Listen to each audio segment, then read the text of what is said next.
Iye, Surah Bara Antara Kalteng. Halo Kawalantara, kembali lagi bersama saya Arif dari dalam acara Bara Kalteng, bincang-bincang antara Kalteng. Kali ini kita kedatangan tamu yang spesial nih. Spesial apa istimewa nih Bang? Yang penting karetnya 2, telurnya 4. Itu nasi goreng ya. Siap. Halo semua, saya Arik. Di sini ada Bang Arik Pramana, salah satu aktor ternama Indonesia. Yang pasti masyarakat sudah seharusnya tahu nih, apalagi yang hobi nonton sinetron, layar lebar semuanya. Apalagi kalau yang suka nonton film motor-motoran itu ya Bang. Itu zaman kemarin dulu. Iya Bang. Cuman itu tetap membekas itu Bang. Membekas ya? Iya. Ya itu pasti, berarti nontonnya GGS ya? Nah. Iya, zamannya GGS. Iya. Cuman itu dampingin istri aja Bang. Oh, dampingin istri sekalian, akhirnya ikut juga ya. Nah, di sini kita membahas film terbarunya Bang Arik nih Bang ya, Sipet Anak Dayak. Ya. Nah, itu gimana tuh Bang? Bisa ceritain nggak Bang? Film itu tuh apa sih Bang?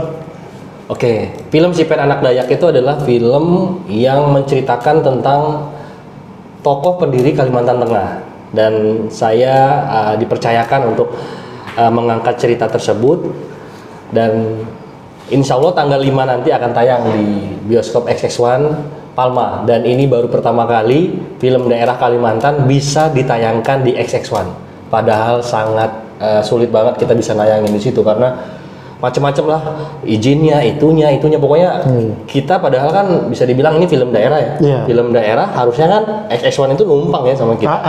Nah harusnya kan segampang itulah kita bisa bayangin. Ternyata nggak segampang itu, tidak segampang yang kita bayangkan. Kita harus minta izin dulu ke pusat, dan kemudian kita harus lengkapi berkas-berkasnya, kemudian kita harus minta izin sensornya, pokoknya luar biasa. Dan alhamdulillahnya saya bersyukur kita bisa dikasih kesempatan untuk bisa menayangkan di XX1. Rencana tayang tanggal 5 Juli, 5 Juli hari Bang. Selasa. Hari Ada Selasa. dua kali penayangan di jam 16.15, jam 4.15 ya. Kemudian ada satu lagi di jam 18.30. Dan baru hari ini dapat infonya untuk jam penayangan. Nah kalau ini bicara film yang basicnya tentang daerah Bang ya, dan tentang Kalimantan. Ini pengalaman pertama juga atau sebelumnya pernah memerankan sebagai orang Dayak seperti di film-film lainnya atau gimana Bang? Saya baru pertama kali memerankan, cuman tidak ada kesulitan buat saya untuk memerankan sebagai Sipet di tokoh film Sipet Anak Dayak ini, karena saya ceritanya itu adalah pendatang. Saya dibesarkan di Jakarta gitu. Jadi saya mencari tahu lah siapa sih sebenarnya tokoh pendiri yang ada di Kalimantan ini gitu kan, dan apa sih pesan dalam film ini. Nah itu langsung dari leluhur kita, yaitu Ngabe Suka. Gitu, dari Ngabe Suka itulah saya ada dititipkan ke diri saya untuk menyampaikan pesan-pesan ke masyarakat Kalimantan yang belum tersampaikan, terutama buat kalangan anak muda nih kayak kita. Jadi di film ini ada pesan dari Ngabe Suka, datuk kita, gitu loh. Kita ini anak muda Bang ya? Oh iya, kita anak muda dong. Walaupun ada anak. Beda-beda di kumisan kita. Iya, kita masih muda, ya kan? Jangan bilang tua-tua, bahaya. Gitu. Tapi ini berarti filmnya ini genrenya apa sih Bang, basicnya? Genrenya, jadi di sini banyak apa ya? Di sini ada komedinya, di sini ada berantemnya juga, fightingnya, kemudian ada percintaannya juga, percintaan segitiganya, dan di sini juga banyak tentang menceritakan adat istiadat ya, terutama tuh adat istiadat yang ada di Kalimantan Tengah gitu. Jadi kalau bisa dibilang agak apa ya, menyeluruh lah, dari semua cerita di film ini komplit ada di dalam, dan kita kemasnya itu modern. Kita kemasnya juga kekinian, jadi semua kalangan dari anak SD sampai dewasa bisa nonton gitu. Apalagi kalau udah ada clue-nya itu percintaan, kelahi. Wah itu. Nah di kelahi itu kita ada sedikit apa ya, jadi tuh pas di adegan, saya cerita nih ya, pengalaman kemarin waktu syuting itu pas di adegan fighting, salah satu lawan main saya yaitu anak daerah Kalimantan, yaitu Aan Saum. Dia tokohnya menjadi Salundik. Nah Salundik ini adalah karakter yang temperamen, dia luar biasa, kakak dia sendiri aja dia lawan, apalagi orang-orang lain. Nah itu posisinya dia lagi beradegan fighting sama saya, dia jatuh fighting, tapi saya nggak kena gitu ibaratnya, tapi jatuhnya dia kena beneran. Di situ ada batu yang lumayan tajam dan akhirnya jatuh kena pelipis dia robek.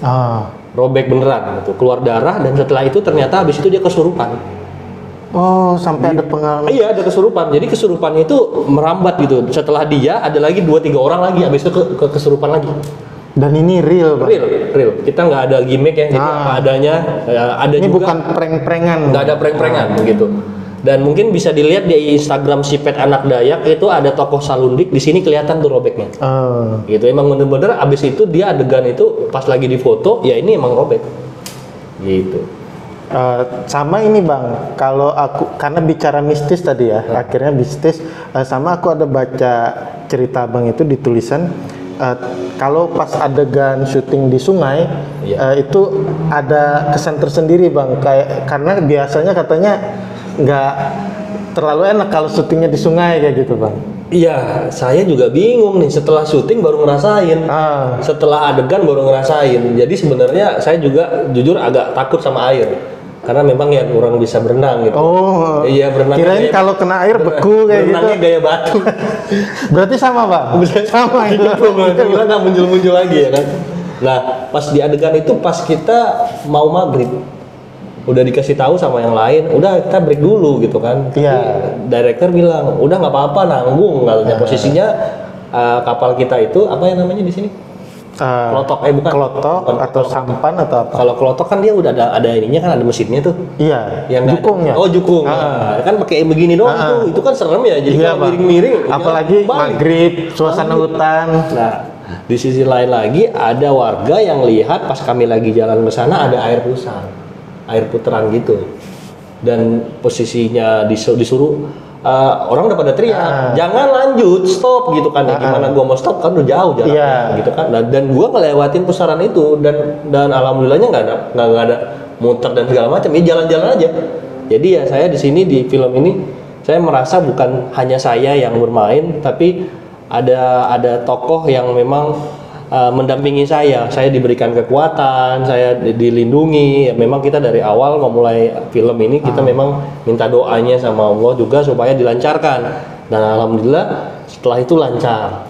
Dan saya memang nggak ada ngerasa capek juga, padahal tuh breaknya jam 2 subuh, jam 3, dan besoknya jam 6 lagi kita mulai lagi syuting. Syutingnya 18 hari itu Bang? 18 hari non-stop itu Bang? Non-stop, nggak ada break kita. Itu lokasinya di Palangkaraya aja? Palangkaraya. Lebih tepatnya sih hampir semua titik-titik tempat wisata ya, kayak Batu Banama. Nah di Batu Banama tuh juga ada mistisnya juga tuh kita. Jadi pas ada adegan pakai drone, gambarnya hilang sama sekali. Jadi kerekam tapi nggak ada gitu. Dicek nggak ada juga. Dicek nggak ada gitu. Tapi nggak ada masalah teknis sebenarnya, nggak ada ya? Nggak ada. Kita tempat lain ada gambarnya, tapi di situ nggak ada. Mungkin ada kainnya kayak gitu Bang? Nggak ngerti juga lah. Bisa jadi ya. Kan itu tempat sakral juga kan. Iya Bang. Tempatnya orang sembahyang segala macam. Akhirnya kita pindah dan alhamdulillah lancar. Terus ada juga di daerah Segohong. Nah itu yang model sampan tadi tuh. Terus Kereng Bangkirai. Terus apa lagi ya? Ya ada beberapa tempat lah, daerah-daerah yang lebih, maksudnya kita ngambil adegan itu yang desa banget ya, maksudnya nggak kayak yang sekarang tuh banyak rumah-rumah yang udah modern. Jadi kita ambil rumah yang memang rumah zaman dulu tuh seperti ini kayak gitu. Istilahnya biar menunjukkan juga kearifan lokalnya itu seperti apa gitu. Ya betul. Dan di sini juga keharmonisan antar umat beragama juga dimunculin di film ini. Jadi ada salah satu tokoh yang namanya di situ ada Om Berti ya. Om Berti ini orang timur, tapi dia nggak nikah, tapi dia di situ adalah sebagai pendeta, kayak kepala jemaat gitu. Nah, dan posisinya si Sipet itu numpang gitu. Dan pas ada kan orang yang mungkin yang dia ini banget ya sama keyakinannya, dia nggak mau nyaut salam. Dia bener-bener assalamualaikum, waalaikumsalam, boleh kita numpang sholat. Pokoknya dia layanin. Emang bener-bener ya keharmonisan antar umat beragama itu sangat kental banget, dan tidak ada yang namanya ya kenyataannya juga seperti Iya. itu gitu ya. Kita angkat sama sekali di situ. Kalau bicara keharmonisan umat beragama, emang kalau Kalteng ini ya Bang ya, kalau yang kita kenal itu memang enak Bang di Iya. sini Bang. Istilahnya gesekan-gesekan itu insya Allah nggak ada lah Bang. Iya, nggak gampang lah untuk bisa. Kadang itu kalau kita melihat framingnya di medsos memang cuman kan kadang itu kalau kita jeli yang kadang memicu kan akun bodong, akun Iya, palsu, fake akun iya, segala betul. macam.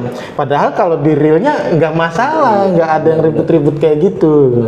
Cuman itu berarti wah bagus tuh Bang kalau sampai ada nilai-nilai seperti itu juga di filmnya Bang. Pokoknya di film Sipet Anak Dayak ini, saya aja sampai menilainya itu ya bukannya karena saya main, bukan, tapi saya menilainya itu luar biasa banget. Itu loh di yang bisa kita ambil nilai positifnya di film ini, gitu. Dan hampir rata-rata semuanya yang saya lihat bagus semua gitu. Poin-poin positifnya, kemudian apa yang harus kita lakukan ke depannya, ini ada semua di film Sipet Anak Dayak. Nah kalau bicara pengalaman nih Bang, kalau dibandingin syuting dengan film umum, genre umum dengan film yang kedaerahan seperti ini, perbedaan yang paling mencolok apa sih Bang? Sebenarnya waktu ya paling. Kalau dari waktu mungkin kalau kita syutingnya persiapannya lebih matang lagi mungkin kalau yang di luar sana ya. Cuman kalau di kita di film Sipit Anak Dayak karena kita sudah lama juga berbaur memulai syuting itu, jadi untuk mendalamin karakter pun lumayan cukup mudah. Karena kita melibatkan semua tokoh-tokoh daerah gitu kan. Nah setelah kita libatkan pas memulai syuting jadi mudah gitu. Beda kalau misalnya produksi di luar. Nah berarti kan produksi di luar tuh emang dia punya persiapan kayak misalnya workshop dulu ya kan, pendalaman karakter dulu kayak gitu-gitu. Dan luar biasanya para pemain di film Sipet Anak Dayak dan kru-krunya bisa adaptasi, gampang banget bisa untuk bermain. Pemainnya kan rata-rata juga orang lokal Bang ya? Iya betul. Nah itu kalau Abang ini kan sebagai aktor yang udah berkecimpung lama di dunia perfilman, gimana Bang dengan acting orang-orang sini ya Bang? Nggak kalah ya, karena ada salah satu talent koordinasinya, dia itu mendalamin, maksudnya dia ngasih tahu. Dan hebatnya orang daerah Kalimantan Tengah ini gitu, pemain-pemainnya satu kali dikasih tahu dia langsung ngerti. Saya support juga kan, saya bilang apalagi kayak si Aan Saung. Aan Saung itu aslinya kan konyol, lucu gitu ibaratnya ya, nggak antagonis. Nah dia di situ jadi antagonis. Saya pesankan sama dia begini, Aan, lu harus keluar jadi Aan. Lu saat ini bermain sebagai Salundik. Salundik itu adalah tokoh temperamen, ya, bengis. Bilang itu. Lu harus keluar tuh dari tokoh aslinya lu. Dan luar biasanya dia langsung bisa jadi diri orang lain. Itu kan orang lain ya. Jauh dari kepribadian dia. Dia aja sampai heran setelah udah tayang gitu. Maksudnya sudah dia review kan, kok gue jadi segalak itu ya. Karena dia mendalamin tadi.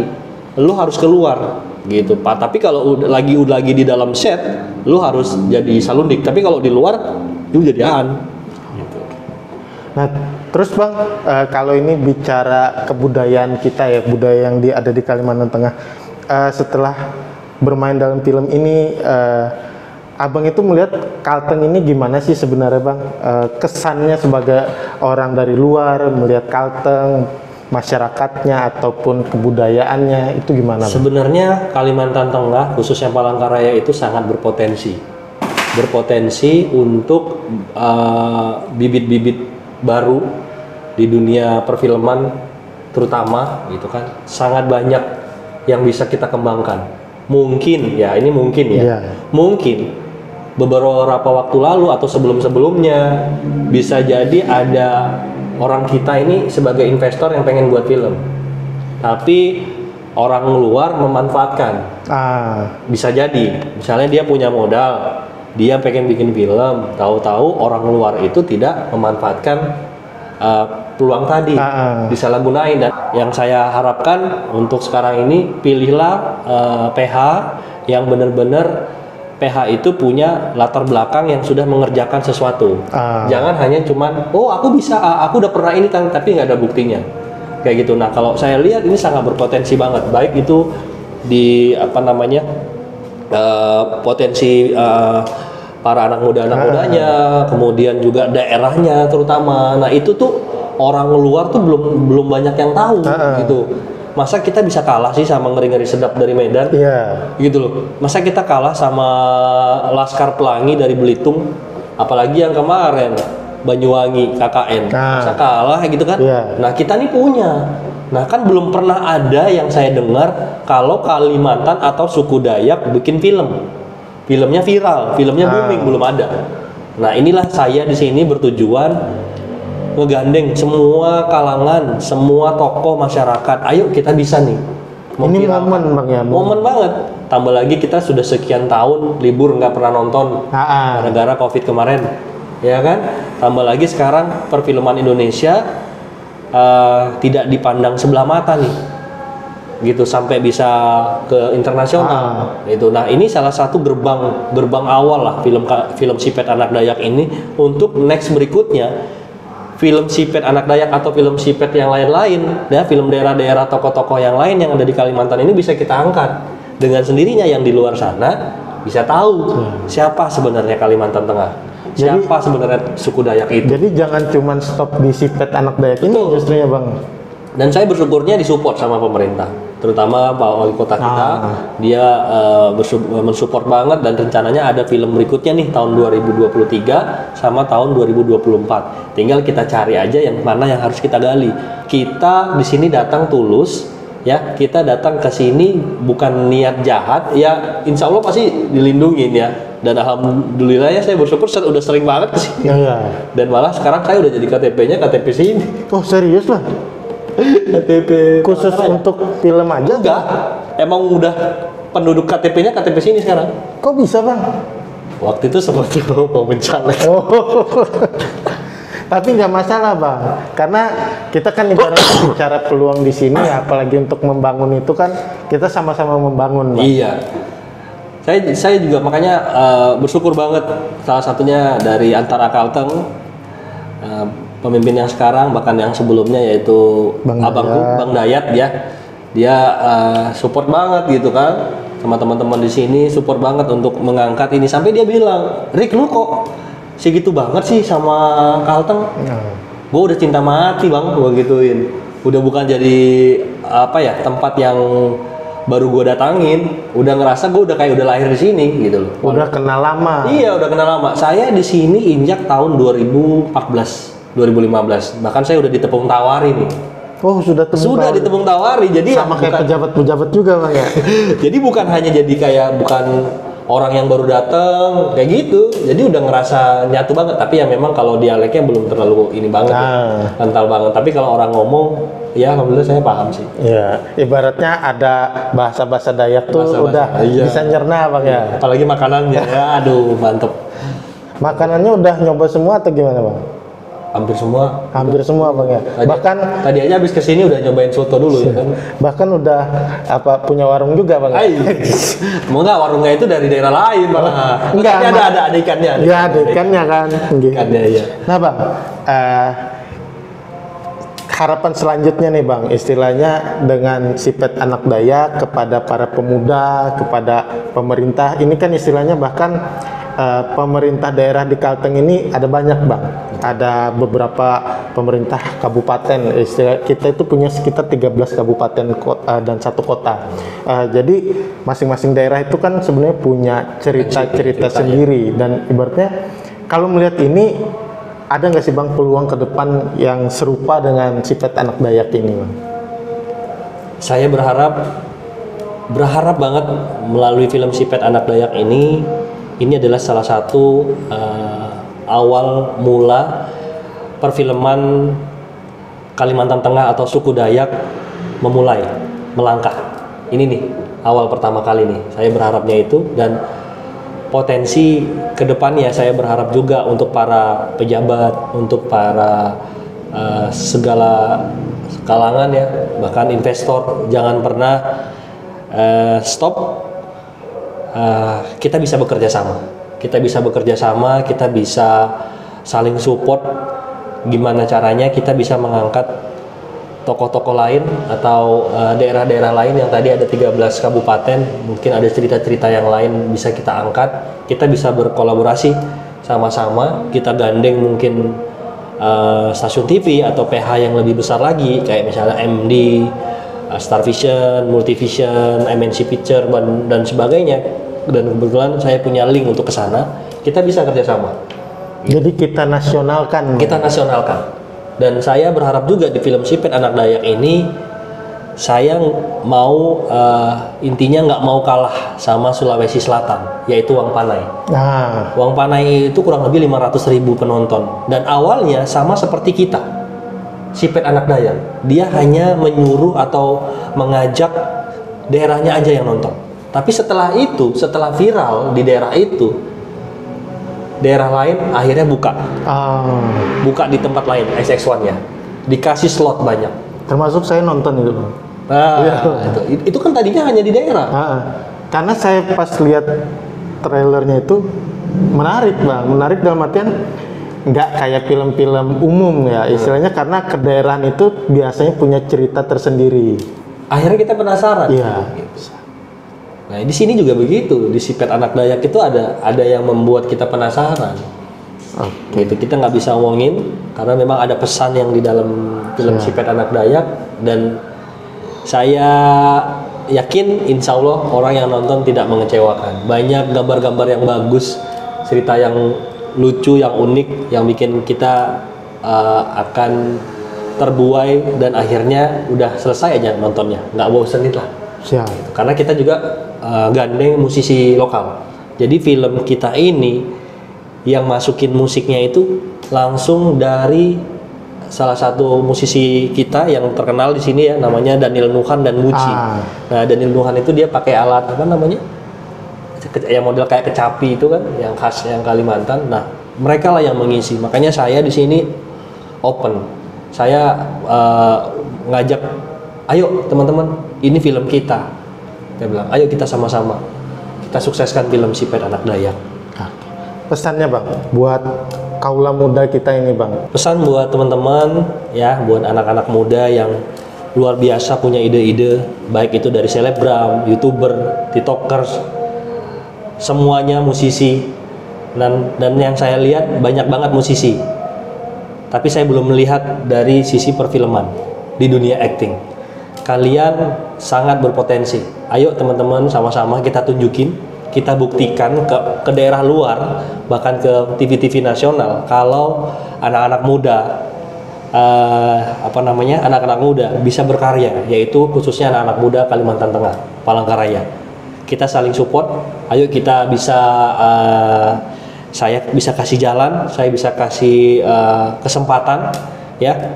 Doakan film Sipet Anak Dayak ini booming, kita next bikin film, kita bisa kerjasama ya, kita bisa saling memberikan yang terbaik ya. Kita bisa gandeng juga pemain-pemain luar seperti Reza Rardian, seperti Nicholas Saputra dan sebagainya, itu bisa kita gandeng di sini.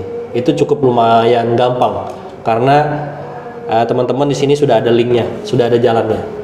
Yang jelas tidak ada yang namanya di sini bermain lah ya, kita open gitu. Begitu juga di film Sipet, saya open juga, saya gandeng teman-teman yang lain. Mungkin itu dulu untuk kawal antara Kalteng, ngobrol kita tentang khususnya perfilman kita dan film Sipet Anak Dayak bareng abang kita yang ganteng ini. Siap. Terima kasih. Ditunggu di bioskop dan kita tonton, mari kita support untuk perfilman kita. Buat teman-teman, buat masyarakat Kalimantan Tengah khususnya Palangkaraya, jangan lupa tanggal 5 akan tayang film Sipet Anak Dayak. Tanggal 5 Juli 2022 ada 2 kali penayangan, jam 16.15 dan jam 18.30. Untuk pemesanan tiket bisa melalui Instagram Sipet Anak Dayak The Movie. Nanti di situ ada kontak personnya, bisa langsung dipesan. Dan alhamdulillah sekarang sudah hampir sold out, dan jangan sampai kehabisan buat teman-teman, buat semuanya untuk segera nonton di tanggal 6/7 juga ada, tapi tayangnya dia tidak di SX1 tapi di gedung Pasar Sarjana IAIN. Siap. Oke. Terima kasih semuanya. Jangan lupa nonton ya. Sampai jumpa. Tos Iye, Surah Bara Antara Kalteng.